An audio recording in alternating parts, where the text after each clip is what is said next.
mugwumps. They're everywhere. They're speaking out at board meetings, City Hall, Town Square, Courthouse, State House, even the White House. They must be stopped.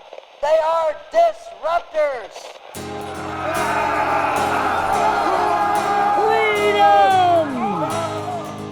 They're disruptors. Welcome again, everyone, to Mugwump Media. Welcome to Disruptor Central. Kevin, it's a good day. This has been a great week. It's been a wonderful week. It has. Now, as you folks know, we generally tape a little bit before, sometimes several days before. This one's going to be even a little further out. We had an opportunity to visit with a friend of ours, which you're going to recognize her voice, but you're going to see her this time, so it'll be good. But we had an opportunity. She and her husband were coming through, so we wanted to get her take on everything that has happened over, well, maybe not everything, that would take a long time, but the high points and her perspective on what has happened during the last legislative session at Jeff City, and we're going to introduce her in just a minute. Kevin, I was so impressed. We got at least two good ones. I think there was one other on Friday the 27th. The Supreme Court did good. I think they did pretty good. I think there was one not so good. And we might get into that later on. We won't tonight. But I tell you, things are looking up. I'm kind of excited. I think judges are going to start being judges maybe. Legislators are going to be legislators. And we'll have, oh my goodness, a president that can be a president. Wouldn't that be wonderful? Boy, I tell you, absolutely. Yeah. Make the judges executive great again. branch Yes. needs to be left alone. That's right. Yes. That's good. Absolutely. All right. Well, it was good to get your perspective, Kevin. Well, today we're very excited to have our good friend, Missouri Representative Lisa Durnell from District 154, our home. Kevin, I think one of the things that's so exciting is Keith Elliott was the same way.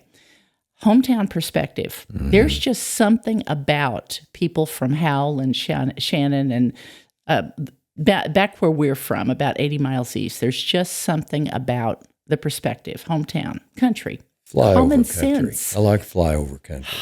Me too, common sense. But we were very excited that they were able to come and see us today. Yes. When I spoke with Lisa beforehand, I did ask her to just really fill us in. We might have some questions for her and some comments, but I want to hear what Lisa has to say. Yes. Just updates on what we need to know about the last session that just ended and plans and perspectives. She told me she's already got some plans rolling around in her head as to what needs to be picked up and carried on in the next legislative session. I'm glad to hear that. I'm glad you're there. It's a good thing. Good thing. All right. Well, without further ado, we're going to welcome Miss Lisa to Mugwump Studio, the new studio. It's beautiful. I love it. Thank you for having me back. I was very excited to get to sit in here for a little while with y'all. Yes. Yeah. Well, without, again, we're just going to sit here and just kind of listen to what you've got and let us take it away. Okay. Take it away, Lisa. Well, that's leaving it wide open. That could be kind of scary. But your thoughts, right. What do the people need to know? I guess that's what Kevin and I both said. That's why what do you we're think here. would be the utmost takeaways that people need to know? Wow. Well, there's a lot of things that people need to know. I think that in general, people need to be paying closer attention so they do know these things as they happen. To that point, I did get a lot of emails and phone calls after the fact on bills saying, please support this bill or oppose this bill. And I'm like, that ship has sailed. Yep. The vote's over. So if people can pay really close attention and be involved, ahead of time so that we can get that perspective from them before we hit the floor with a vote, that's fantastic. But I just kind of wanted to go over a few things like highlights from the session, and maybe not even particular legislation, but just different things that happened. Because I have been told by multiple people that our freshman class faced things on the floor that were very unusual or faced things during session. I mean, starting with the Speaker of the House race that normally is unopposed. And there we were on the first day, voting for Speaker. And so from there on, we saw things and that actually would kind of blow your mind, I think. And so we had a lot of challenges, but it was interesting. There was never a dull moment. Well, I say there was never a dull moment. Sometimes that debate can get a little boring on the floor, depending on who's talking. But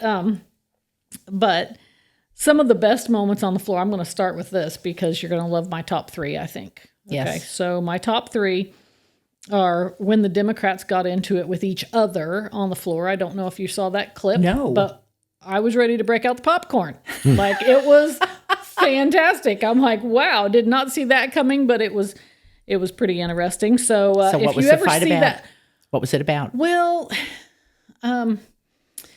one of the freshman reps from the Democrat side of the aisle said something and kind of tried to make, it was about the safety incubators for newborns. That was the bill we were hearing.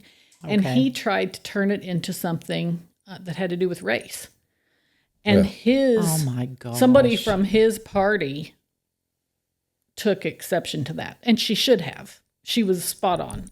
But anyway, it all kind of came down on the floor because she inquired of that freshman rep and she read him the riot act right there in front of us all.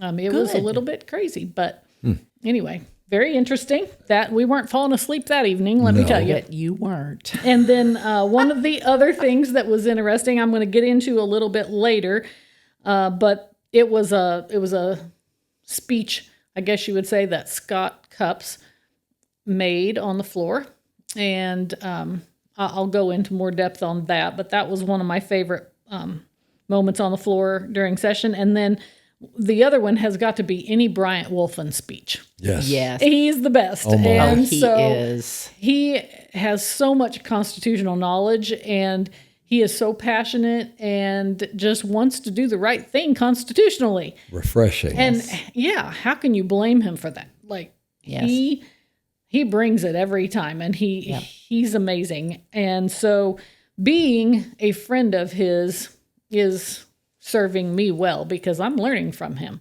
And I want to learn a lot more from him because he does have a really great grasp on the Constitution. And, he votes no a lot because things are unconstitutional.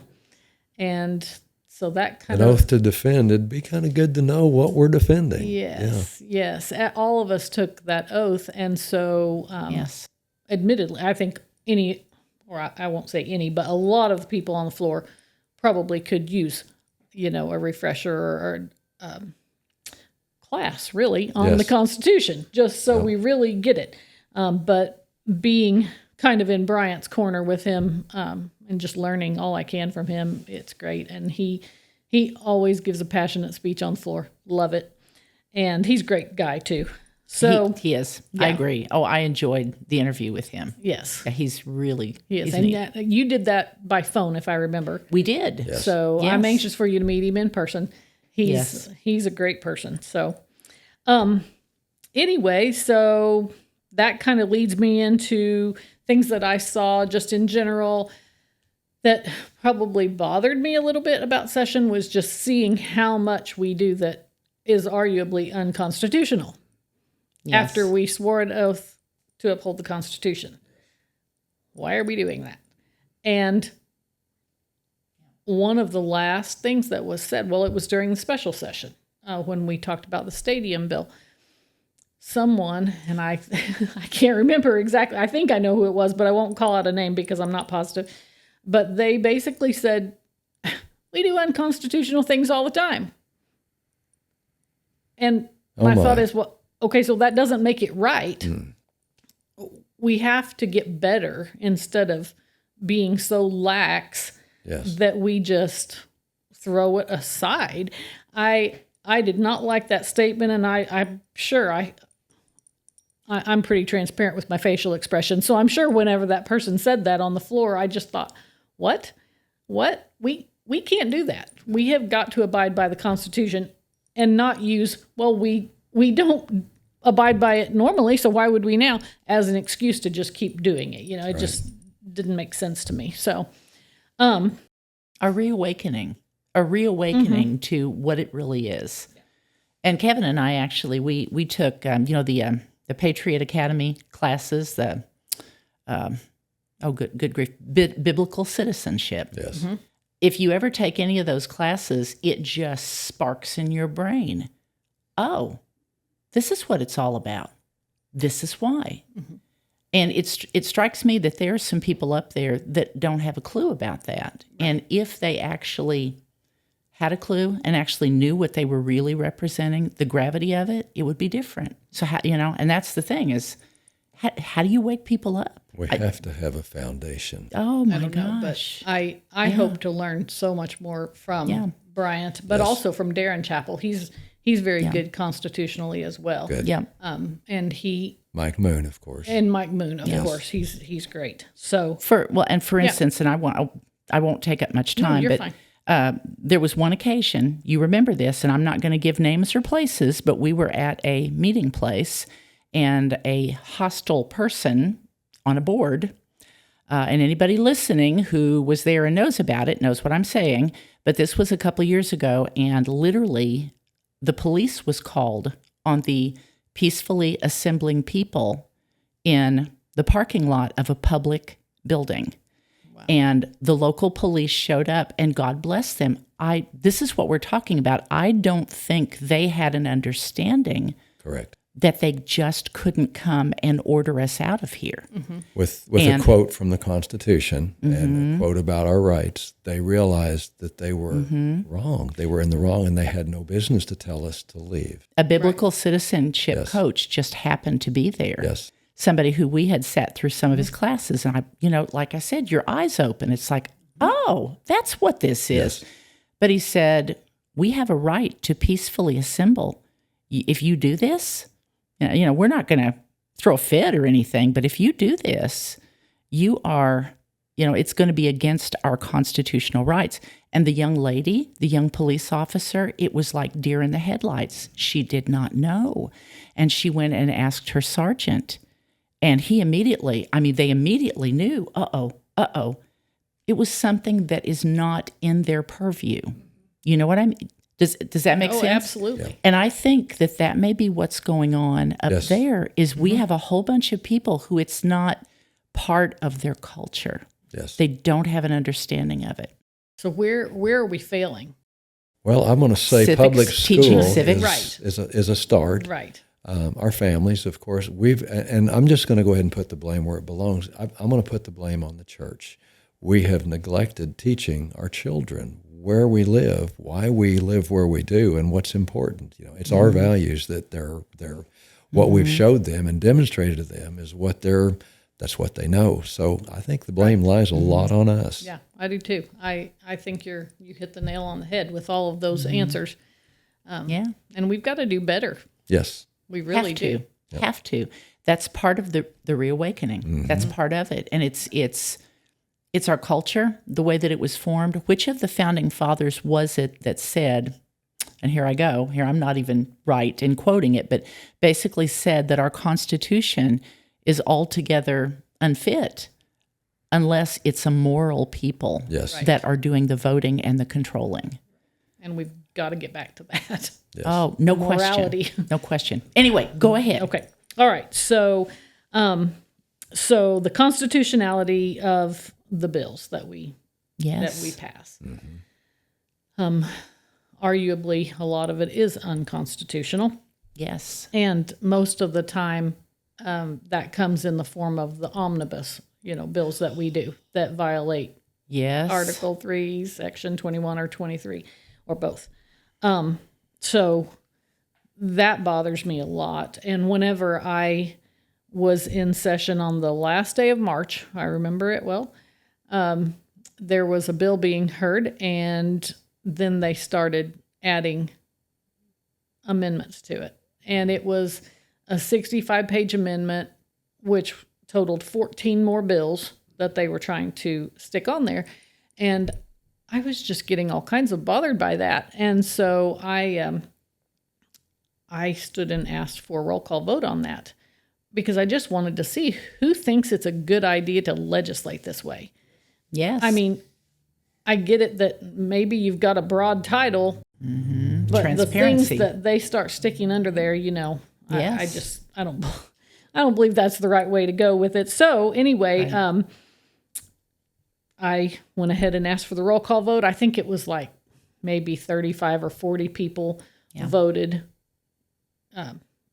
Yeah. You know, that they, I got to think exactly how it was, that they thought that was a bad idea. Everybody else voted that they thought it was a good idea, and they went ahead and just kept rolling with it and So ended up with this bill. 35 or 40 people stopped and thought. Yes. So That's good. That's too. good. That's a plus. That's good, yes. But little did I know that it was going to get much worse by the end of session. And that 65-page amendment was going to be nothing compared to some of the other ones. I mean, we had a bill that went from like 4 pages to 196 pages, and we were putting on, 30 amendments. By the end of it, we would be putting on 30 amendments, which is 30 other bills basically onto one parent or carrier bill or whatever you want to call it. An unholy stew of witches brew. And Nobody knew what was there. Right. And the thing that bothers me the most about it is that there's always something in there Yes. that you don't like.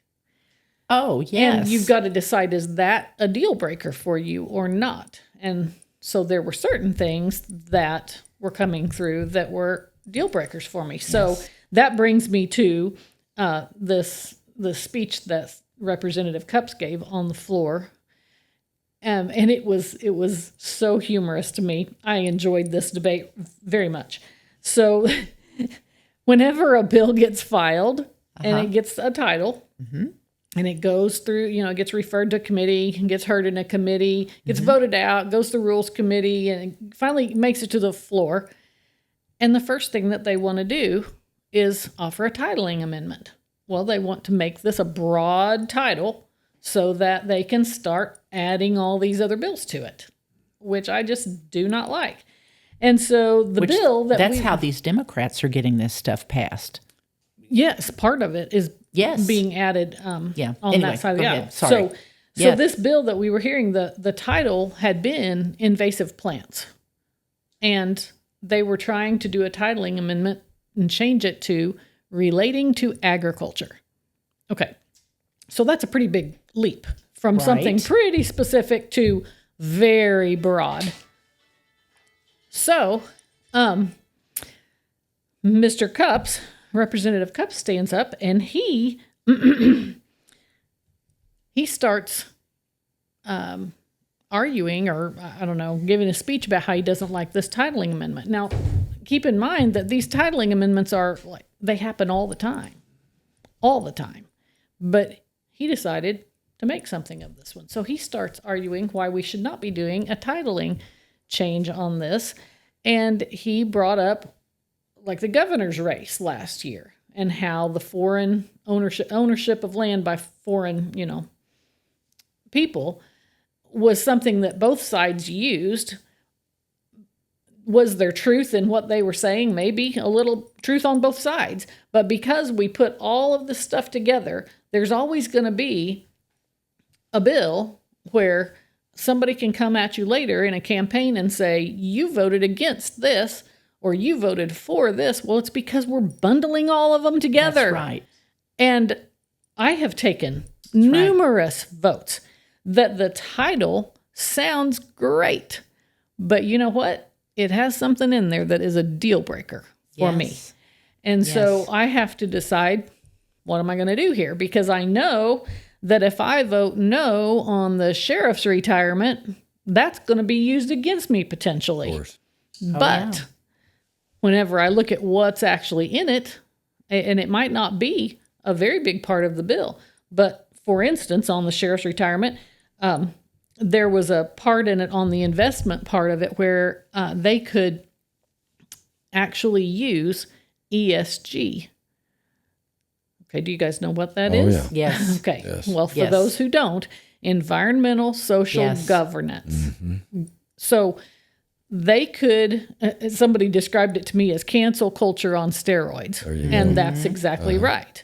If you don't fall in line with the environmental narrative of, it's not global warming now, it's climate change. Right. And if you don't fall in line with the narrative about Black Lives Matter or LGBTQ, whatever, then, we're not gonna use you for investment, or we're not gonna loan you money because that should completely be out of the equation. Yes. Right. Okay. It should be based on your, if you're looking at it from the sheriff's retirement, an investment perspective.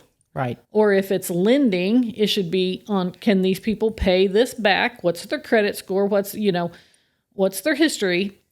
It shouldn't have anything to do with environmental or social issues. No. Right. Absolutely. Well, it wasn't forcing them to use it in the sheriff's retirement bill, but it was permitting it. It wasn't saying you can't use it. And whenever we start going down that road, that's a slippery slope. Oh, yeah. And so where are we going to start saying no to this stuff? Yes. And so I was a no vote on that. Could that come back to haunt me? Potentially. There were several like that. We had interstate compacts.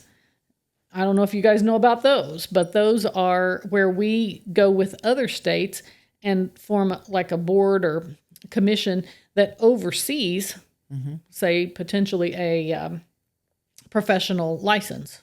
So for dentists, say, this interstate board gets to make the rules and oversee all of our dentists in Missouri. Okay, well, we just gave away our state sovereignty whenever it comes to being able to regulate our own dentists. Yes. And we also can argue that that's unconstitutional. Yeah. There, that pesky Constitution comes up again, right? And then the other thing is that those interstate compacts are really hard to get out of. Yes. So do we want to go down? Well, we had a couple different bills, at least, that had interstate compacts in them.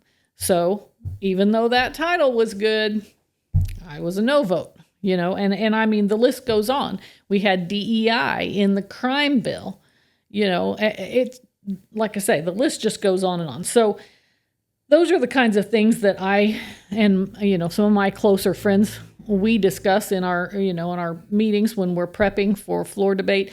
And we want to take all of that into consideration. So by the end of session, there were some people that were sitting around us that were saying, why are you voting no on this bill? And we were able to explain, look at this part right here. Yes. It says this. So I think that's a positive. Them. Yes. The question you asked, how do we do this? You're educating them. In that, you yes. And Bryant in that and particular all the rest scenario. Of them. Yes. That's right. So you're already doing it. That's awesome. Yes, but we need to get our whole population educated. Yes. But it just struck me. Early, but yes, what you're doing is very good and is viable. But I don't know it all for sure. I mean, I have good people around me that help me to see this stuff, but that's good. But I am glad that there are some people asking questions. That are asking and I listening. think that's a positive for sure. Yes. And then there were other things that we did this session, which were wins as far as I'm concerned, because I am pro-life. And I knew how horrendous Amendment 3 was. Yes. Being able to pass the HJR 73. And one thing that I want to point out is that a lot of people will say, you're subverting the will of the people. You guys shouldn't be, what? Well, no, we weren't, because we can't do that on a constitutional amendment. It has to go back to the people. And that's what we did, was to clean up that language, and put some definitions in there. And they did make the concession about having some exceptions for abortion, which frankly, I wish there weren't any exceptions, because I'm a 100% pro-life person. But it was much more clearly defined. And that's what's going to go back to the people. And we're just asking them to reconsider it. We are not overturning it, because we can't do that. But you also said that it kicks it back to where you guys in the legislature will have more power to potentially keep working on it. Yes. That is really encouraging to me. Yes. When you said that, I thought, oh, glory, hallelujah. Right. That's a good thing. Yes. Got some time. Yes. So, and it took 50 years to get, where we were, Oh, yeah. and then we I got know. set back that far, basically, with the passage of Amendment 3. So, Yes. And 107 counties voted against it. right. And 7 counties voted for it. That is absolutely a travesty It of is. justice. That's direct democracy, which is. does not work. It goes, you It's talk not- about going against the Constitution, that goes against our republic. Right. It's mob rule, It's mob rule. and it's not a representative form of government. That is absolutely right, sister. So, Yes. I am 100% for IP reform. Oh. And that's one of the things that I'm hoping to bring a bill on next year. Good. And really, we're going to have to get loud about it, apparently, because Yes. it didn't even get brought up. Yep. Oh, And so we frustrating. We have got to get something done on that because Yes. Who knows what they're going to come up with next? exactly. I Yeah. mean, we've been over all of that before, and I know Yep. you guys have talked about it on your program before. I but ranted a little on yes. about the last time. Priority of the supermajority. it's that it's going to be guns, or it's going to be farming, or it's going to be it's attacking us right at our very core, and we've got to get it stopped. Yes. I read something in, it was Right to Life, Missouri Right to Life, and they said that they had heard and they were afraid, and I don't know that this is still the case, but they were afraid that an upcoming initiative petition might be to actually do away with the HJR, the power to amend things that are put in. Had you heard that? I had not heard that. This was something that I read on their website, that they had heard that might be a target. And if that's the case, then there would be no power with the legislature, that these direct democracy attacks basically we would end up, like I said, 107 counties voted against this, 7 voted for, sheer numbers around the cities. And if they do that, if that's something that comes down the pipeline, folks, basically our voice will be completely done away with, because Lisa and others in the legislature will not be able to do anything about it. That's right, and that's sickening. I had not heard that one, but I read it that on happens, I read it on their we're in website. trouble. So yes, Not acceptable.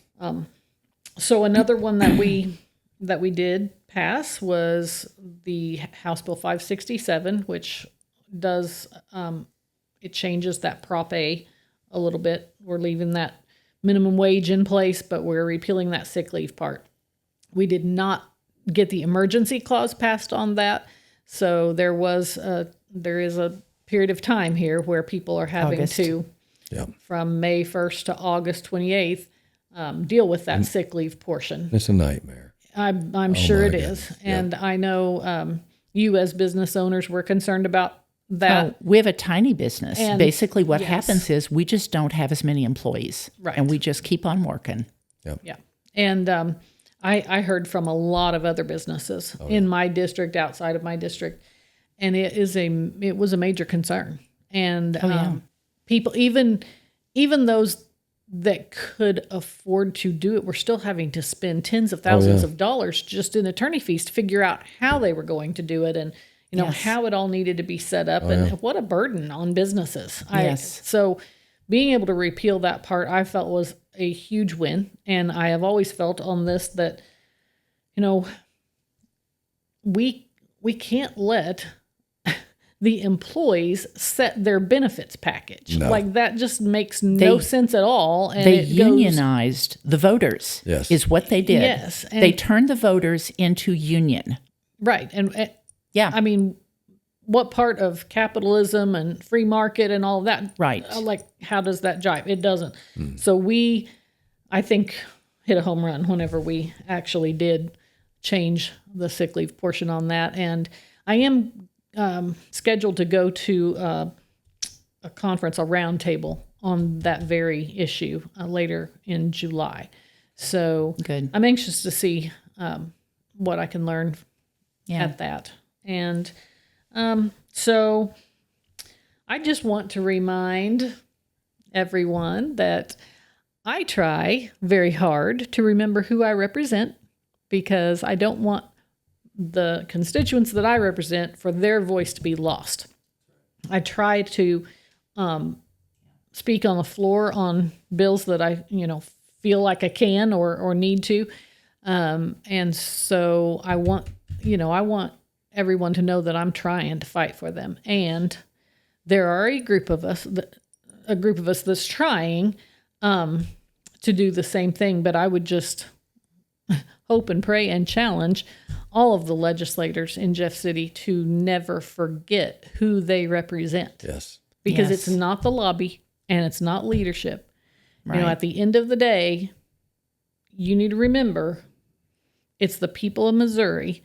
And to that point, I know you guys have talked about the stadium bill on a different episode. Yes. So Yeah, we won't rehash all of that, but I would ahead just if say, you've got some things you well, wanna I'll just say that I didn't have anybody reach out to me, any citizen of Missouri reach out to me and say, please, can I please pay for the stadium for the billionaires? None of them said that, remarkably. I was so shocked. Hard to believe. But anyway, no, the people did not want that. No. Well, it was whenever they had their online petition or their online testimony, there were only 5 people that voted for it, that wanted it, and there were 172, and they shut it down before the window was even. I think it must have been embarrassment. Right. They completely did not want to hear what the people were saying. I was so shocked and appalled whenever I heard that they did that. Oh, yeah. That's embarrassing to me. Just being a part of what's going on in Jeff City, that embarrasses me that they did that. That was wrong. The people in charge. Yeah, I'm sorry, but that's wrong. They should not have done that at all. Anyway, I just I think that's kind of all I have to say, unless you have questions. Do you have questions? How are you holding up? Oh, I feel like I'm holding up great, actually. Yes. Because I was engaged and had been watching. Yes. I really did not have anything that was a big surprise to me.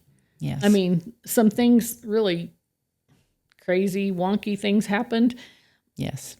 But I just was like, yeah, I just took it in stride. I mean, it honestly, nothing really surprised me at all. Yes. I think that some things were a little crazy that happened, but it still didn't surprise me. So I feel like God totally has equipped me for it. I mean, I don't know everything at all.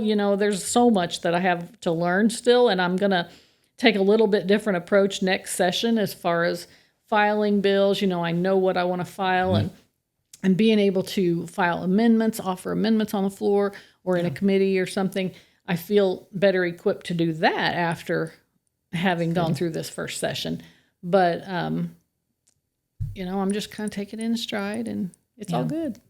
That's good. As citizens, how can we help move those things along? As how much more, it's frustrating when people have a stake in something and they don't get involved. Any ideas or any encouragement on? We'll just keep talking, and we'll just keep sending the word out. Yes. And people are starting to get involved, it seems like. And something that I see in young people now, they know they've been lied to, and because they know that, when they hear the truth, they kind of perk their ear up.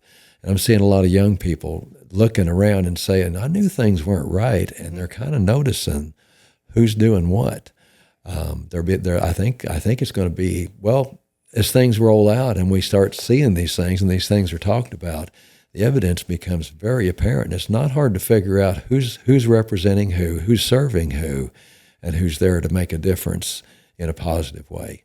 Right. And I do hope people can recognize that. Yes.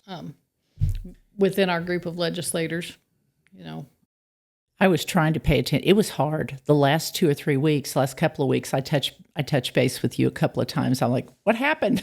What just happened? Mm-hmm. Plus, I was working, and it's hard because you don't get, you've got local news, which our local stations are as big a fibbers as everybody else is, but it's hard to keep up unless you're just specifically sitting and watching and know how to decipher their websites.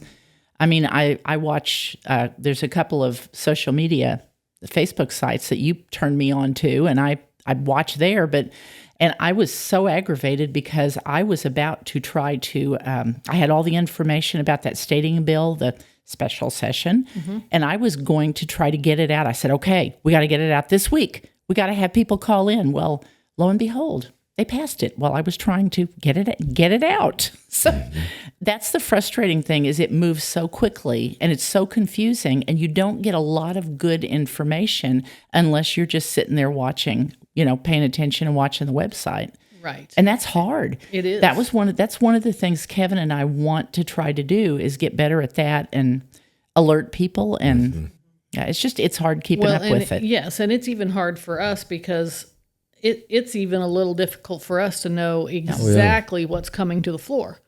I mean, we know what the potential bills are that are coming to the floor, but the list is so long that it's really hard to prepare, and know all of those, because you don't know which 12 or 15 you're going to hear that week.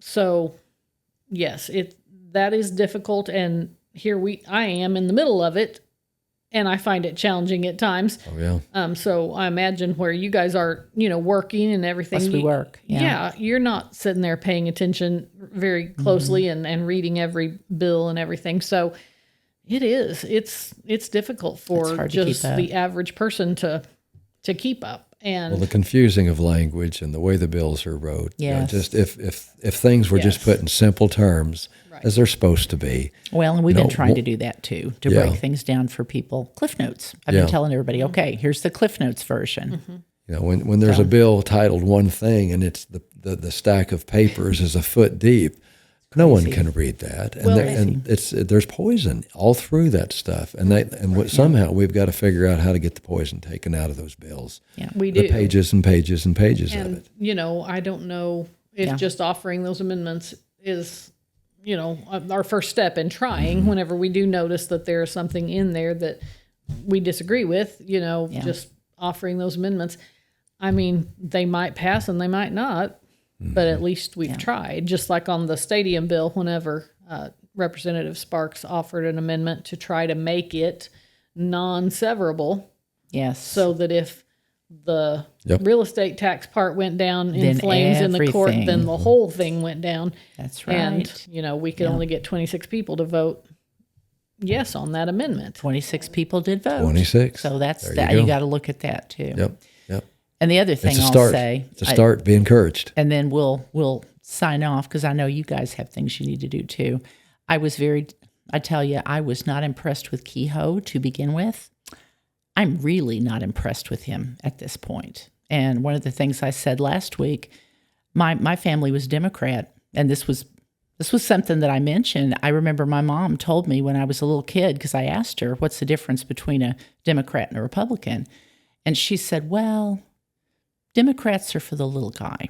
They're for the workers. Republicans, they're for big business. Now, like I said, my dad would roll over in his grave if he saw what the Democrat Party had become. But you know what? Mr. Kehoe, he kind of fits the bill of the big business, twist your arm behind your back money guy. I did not respect the stuff he did. I think he shoved things through. And maybe that's not a nice way to put it, but I started calling him Spendthrift Kehoe on the last episode. Well, the part that concerns me, and you kind of hit on it right there at the end, was like our budget. Yes, it's the biggest in state history. Yes, and it's going to go over, and we're not going to have that kind of money to spend. I mean, we're going to have to make some major cuts over the next few years, and so and then whenever we came back up for that special session, it was more spending, and I'm just like, where is this going to come from? We've got to stop. Big business Republican. He thinks that he can just dump money into the system, and he thinks it's magically going to float all boats, and it's not going to happen. All he's doing is picking the pockets of all of us. Yeah, we're definitely going to have to be very, very careful. budget-wise over the next few years. Anyway, you didn't say that, I did, so you won't get in trouble. Anyway, Kevin, did you have anything else to say? Well, no. I'm just going to stop there because you know what? We got a lot to learn. But I see a lot of good things started, and I'm very encouraged with the work everybody did. Those that set out to try to make a difference, they've learned a lot, and I think next year it's going to be a different story. I really do. I think we've as our budgets and everything, I kind of see. I just keep seeing the mayor of Los Angeles in charge of our emergency services, and that's not okay. You know what? That would not work. And we've got some things, people are identifying who they are, and we need to figure out who's representing us and who's not. We need to oppose those that are not supporting the people, and we need to go ahead and really get behind those that are supporting us because we're the majority. We are. Missouri is a good, solid state. We've got a lot of good people, and we need to be represented. And we need to go ahead and step up and make sure we've got representatives and that they have the things that they need to work with. Well, and sometimes it takes this crazy stuff. I was reading a piece today that they were talking about this, what's his name, Mondoni or whatever he is, this guy from New York. Oh, my goodness. And everybody's like, oh, my gosh, what if he gets in? And one guy, it was on, good grief, I can't remember which news site it was, but he says, let him go for it. And he said, we're all going to be watching, and we're going to see just exactly what happens when you put these people in. And he said, you know what, maybe this is what we all need, is to witness this in real time to figure out that's not what we want. And I guess that would be the takeaway here. Maybe these things have to happen in order to say, oh gosh, I guess we shouldn't borrow more than we can actually pay back. I guess we shouldn't make these huge spending bills. Exposure is good. Exposure's good. Yeah. But we got to pay attention and do something with it. Yeah, for sure. Well, Lisa, we're so glad you came. Thank you for coming. And Dean, he's the quiet one. He's hanging out over there. He's not saying anything. He's the strong, silent type. Yes. So good to have you. And folks, we've enjoyed this time. We've enjoyed seeing Lisa and Dean, and also enjoyed the updates, and hope that you did also. And thanks for joining us. And please continue to share this information. There are a lot of, blissfully unaware. There are a lot of folks that are blissfully unaware. I had somebody come into the shop today, and I gave them a card. Hopefully they're listening. If they are, they said they're going to move here. And they said, oh, everybody here is so nice. And I said, they are. People here are very nice. But the bad thing is, there are a lot of crazy things going on that people are not paying attention to, which sometimes they don't until it's too late. And I said, we've just all had it too good for too long. So anyway, but people are good. The church has got to stand up. Yes, we People do. got to stand up. People got to pay attention. Anyway, but make sure you subscribe, share, let folks know what's going on. And folks, we will be back again next week, and we hope you'll join us. And, we're going to keep trying to keep you informed, inspired, and encouraged. And I'm hoping that you have a wonderful rest of the week. God bless you.